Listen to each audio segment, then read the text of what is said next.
Hi everyone, কেমন আছেন সবাই? আশা করি সবাই ভালো আছেন। তো আজ নিফটি ফিফটিতে দুটো ট্রেড নিয়েছিলাম এবং আজ আমি ট্রেড করেছি বিশেষ করে ধান অ্যাপ্লিকেশনে, কারণ আমি এতদিন জিরোধা অ্যাপ্লিকেশন ব্যবহার করতাম। তো ধান অ্যাপ্লিকেশন নিউ যেহেতু ব্যবহার করছি, তো সেক্ষেত্রে একটু সেটআপের প্রবলেম ছিল।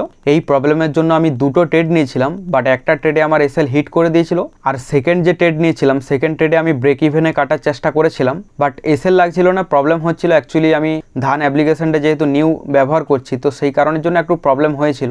তো আপনারা লাইভে দেখতে পারবেন যেহেতু রেকর্ড করা আছে। চলুন আপনাদেরকে স্ক্রিনে নিয়ে চলে যাই, সেখানে অল ডিটেলস আপনাদেরকে শেয়ার করে দিই। তার আগে এই ভিডিওটি ভালো লেগে থাকলে একটি লাইক করবেন এবং এই চ্যানেলে নতুন হয়ে থাকলে অবশ্যই চ্যানেলটিকে সাবস্ক্রাইব করে রাখতে ভুলবেন না। চলুন স্ক্রিনে চলে যাই। তো গাইস, এখানে দেখুন এই ক্যান্ডেলটা যদি উপরে গিয়ে ক্লোজিং করে মানে অপশানের চার্টে, তাহলে কিন্তু আমি এখানে এন্ট্রি নেব। তো মোটামুটি আমি এখানে বাই করব এরপর। ঠিক আছে, আমি বাই করে নিয়েছি গাইস। এবং এখানে আমার একটু প্রবলেম কি হয়েছে যে ধান অ্যাপ্লিকেশন যেহেতু আমি নিউ ব্যবহার করছি, তো সেক্ষেত্রে দেখুন আমি কল সাইডে দুটো চার্ট লাগিয়েছি এবং একদিকে হচ্ছে পুট সাইডে লাগিয়েছি। মানে বাঁ দিকের যে চার্ট সেটা হচ্ছে মোটামুটি আমি নিফটি ফিফটি সিলেক্ট করেছিলাম, বাট কোনো কারণে সেটা কল সাইডে হয়ে গেছে। তো এখানে দেখুন আমি এন্ট্রি নিয়েছি, এরপর আমি এসএল লাগিয়ে দেব, কারণ সিস্টেমে এসএল লাগানো সব থেকে বেশি ইম্পর্টেন্ট গাইস।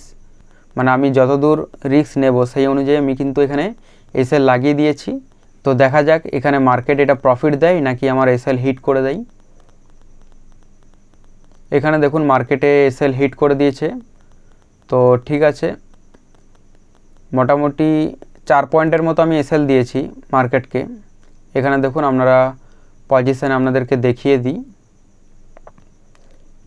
এখানে পজিশনে গিয়ে এখানে দেখুন 98 টাকা লস হয়েছে এবং অর্ডারে আপনারা দেখুন এখানে ফার্স্ট ট্রেডে মোটামুটি এসএল হিট করে দিয়েছে এবং এসএল হিট করার পর উপর দিকে গিয়েছে। আমি আবারও রিএন্ট্রি নিয়েছি, কারণ একটা উম্মিদ আছে যে আপসাইডে মোমেন্টাম দেওয়ার, বাট প্রবলেম হচ্ছে যে মার্কেটে দেখুন প্রথমে এসএল হিট করেছে, দেন আপসাইডে মোমেন্টাম দিচ্ছে, মানে নিচে ক্লোজ এখনও পর্যন্ত করেনি।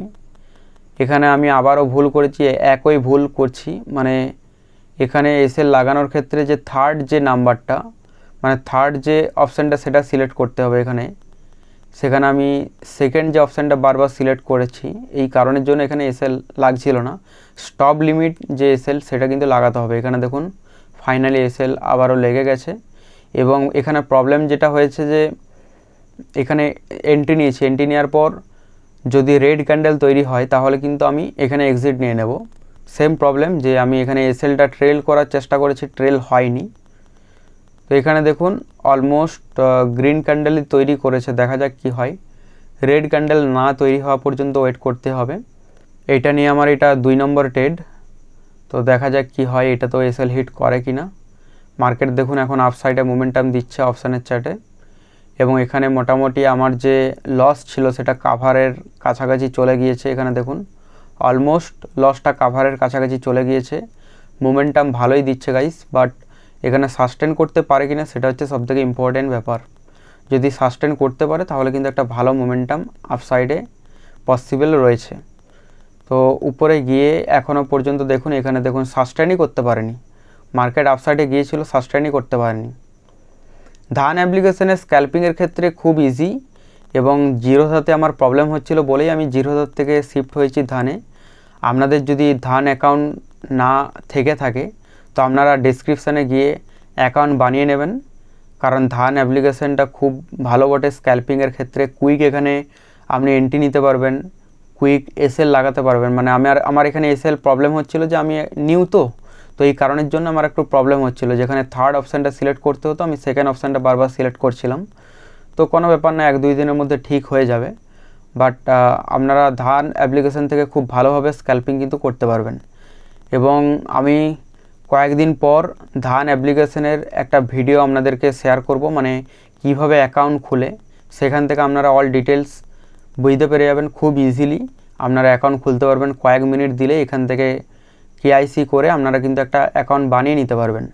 বেশি কিছু ঝামেলা কিছুই নেই, একবারে ইজি প্রসেস। আপনাদেরকে সেই ভিডিও চ্যানেলের মাধ্যমে দিয়ে দেব। তো সেই জন্য অবশ্যই চ্যানেলটিকে সাবস্ক্রাইব করে রাখবেন আপডেটগুলো পাওয়ার জন্য। এখানে দেখুন যে ক্যান্ডেলটা তৈরি করছে রেড ক্যান্ডেল, তো রেড ক্যান্ডেল যদি এখানে ক্লোজিংও কিন্তু রেড ক্যান্ডেল যদি হয়ে যায়, অপশানের চার্টে, তাহলে কিন্তু আমি সেখান থেকে এক্সিট করে যাব, কারণ সেখানে আর উম্মিদ রাখার কোনো ব্যাপার হয় না। রেড ক্যান্ডেল যদি তৈরি হয় তাহলে এখান থেকে এটা জেনে নিতে হবে যে মার্কেট আপসাইডে মোমেন্টাম দেওয়ার পসিবল নেই, তো সেই ক্ষেত্রে এক্সিট করাই বেটার। এখানে দেখুন আবারও মোটামুটি 80-90 টাকার মতো লসে চলছে।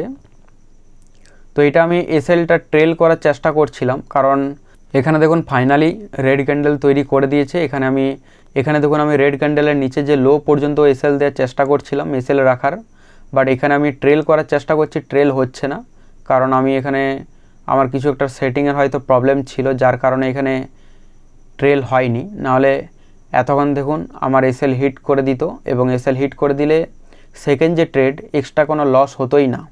কিন্তু যেহেতু এসএল আমার হিট করেনি, মানে উপরে ট্রেল করার চেষ্টা করেছিলাম, ট্রেল হয়নি, তো সেক্ষেত্রে আমাকে এটাও এসএল নিতে হলো, সেকেন্ড ট্রেডেও কিন্তু এসএল গেল, নাহলে কিন্তু টোটালি সেকেন্ড ট্রেডে জিরোই লস হতো, মানে ব্রেক ইভেনে আমি এক্সিট করে যেতাম। বাট ঠিক আছে, কোনো ব্যাপার না, প্রথম এটা প্রবলেমটা হচ্ছে। এখানে আর ওভার ট্রেড করে লাভ নেই, কারণ এখানে কন্ট্রোল করাটা সবথেকে বেশি ইম্পর্টেন্ট ব্যাপার। আমি যদি আবারও ওভার ট্রেড করতে শুরু করে দিই তাহলে হয়তোবা অনেক বেশি ট্রেড হয়ে যেতে পারে, তো সেক্ষেত্রে একটা ওভার ট্রেড হয়ে যেতে পারে, বাট এখানে আর ট্রেড নেওয়ার কোনো মানে হয় না, যেহেতু দুটো পরপর ট্রেডেই লস হয়েছে। ঠিক আছে, কোনো ব্যাপার না। তো গাইস, আজকের এই ভিডিওটি কেমন লাগলো অবশ্যই কমেন্টে জানাবেন, এবং এই চ্যানেলটিকে সাবস্ক্রাইব করে রাখবেন পরবর্তী আপডেটগুলো পাওয়ার জন্য। দেখা হচ্ছে পরবর্তী ভিডিওতে, ততক্ষণ ভালো থাকবেন, বাই বাই গাইস।